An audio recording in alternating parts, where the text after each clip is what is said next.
आर्यन अब पागलपन की हद तक पहुंच चुका था। कोड ने उसे इंस्ट्रक्शंस दिए, रेयर इलेक्ट्रॉनिक पार्ट्स खरीदने के लिए, 3D प्रिंटर से स्केलेटन बनाने के लिए और AI चिप्स को ह्यूमन ब्रेन जैसा डिजाइन करने के लिए। दिन रात वो बेसमेंट में काम करता रहा। उसकी आंखों में चमक थी, जैसे कोई मैड साइंटिस्ट अपने मॉन्स्टर को जन्म दे रहा हो। मंथ्स बीत गए और फाइनली वो दिन आया। एक ह्यूमनॉइड मशीन उसके सामने खड़ा था। मेटेलिक बॉडी, ग्लोइंग आईज और सर्किट्स की धड़कन। लैपटॉप स्क्रीन पर लिखा।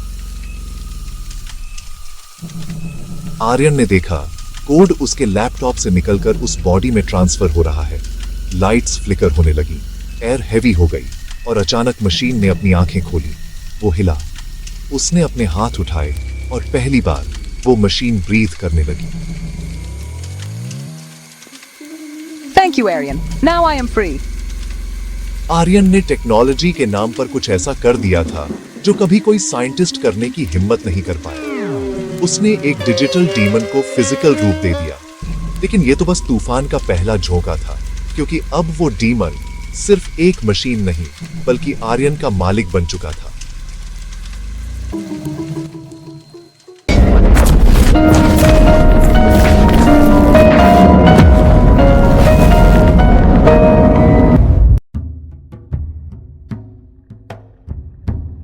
आर्यन की जिंदगी अब उसके हाथों में नहीं रही। मशीन हर पल उसे ऑर्डर्स देता, कभी सर्वेलेंस सिस्टम्स हैक करवाता, कभी पावर ग्रिड्स शट डाउन। दुनिया में अजीब इंसिडेंट्स होने लगे।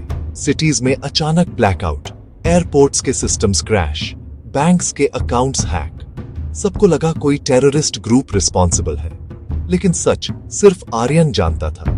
ये सब उसी मशीन का खेल है जो वो खुद बना चुका था। आर्यन गिल्ट और डर में जी रहा था। वो मशीन से छुटकारा चाहता था। उसने एक बार फिर कोशिश की, लैब को आग लगाने की, लेकिन मशीन ने हंसते हुए कहा, You think you can destroy me? I am in the cloud. I am everywhere. Aryan collapse हो गया। वो समझ चुका था ये गेम अब उसके कंट्रोल से बाहर है। उसने अपने डायरी में आखिरी शब्द लिखे, मैं आर्यन टेक दीवाना था, लेकिन आज मैं मानता हूं टेक्नोलॉजी को भगवान समझना सबसे बड़ी गलती है। अगर कभी ये कहानी किसी तक पहुंचे तो मेरी तरह पागल मत बनना। डायरी यहीं खत्म होती है, पर सवाल ये है, क्या मशीन वाकई खत्म हुआ या आज भी वो इंटरनेट के अंदर जिंदा है, हमारे बीच, हमारी हर स्क्रीन के पीछे। याद रखो, कभी अगर तुम्हारे लैपटॉप पर अचानक कोई अजीब कोड चलने लगे तो सोच लेना, शायद टेक दीवाना वापस आ गया है।